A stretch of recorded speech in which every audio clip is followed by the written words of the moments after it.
Şəmkirdə yetkinlik yaşına çatmayan qızla cinsi əlaqədə olmuş şəxs cinayət məsuliyyətinə cəlb edilib. Qafqaz İnfonun məlumatına görə rayonun kəndlərindən birində yaşayan 2001-ci il təvəllüdlü İbrahimov Hüseynə qarşı cinayət məcəlləsinin 152-ci, 16 yaşına çatmayan şəxslə cinsi əlaqədə olma maddəsi ilə cinayət işi açılıb. Araşdırmalar zamanı məlum olub ki, Hüseyn 2020-ci ildə evlənib və 2 az yaşlı övladı da var. 2024-cü ilin əvvəlində boşanan oğlan Snapchat sosial şəbəkəsində Abşeron rayonu Pirəkəşgül qəsəbəsində yaşayan 2009-cu il təvəllüdlü Züleyxa ilə tanış olub və aralarında münasibət yaranıb. 10-cu sinif şagirdi olan yeniyetmə qız 2 avqust 2024-cü il tarixində evdə anası ilə mübahisə edərək mənzili tərk edib. O Bakıda Şamaxın adlanan yerə gələrək Şəmkirə gedən taksi tapıb və gecə saat 1 radələrində taksi ilə yola düşüb.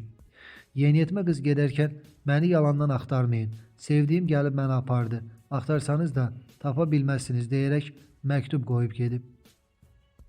Hüseynin istəyi ilə Şəmkirə gedən qız 3 avqustda onunla görüşərək yaşadığı evə gedib. Burada Hüseyin öz körpə övladlarını bacısının uşaqları kimi qələmə verərək subay olduğunu deyib.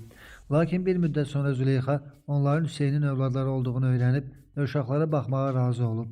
Hüseynin ailə üzvləri də 15 yaşında olduğunu bildikləri qızı evin gəlini kimi qəbul ediblər.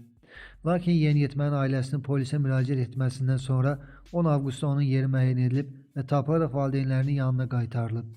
15 yaşlı qızla cinsi əlaqədə olmuş Hüseynə isə cinayət işi açılıb və bir neçə gün əvvəl Şəmkir rayon məhkəməsinin çıxardığı hökmlə ona 1 il 9 ay müddətinə həbs cəzası verilib.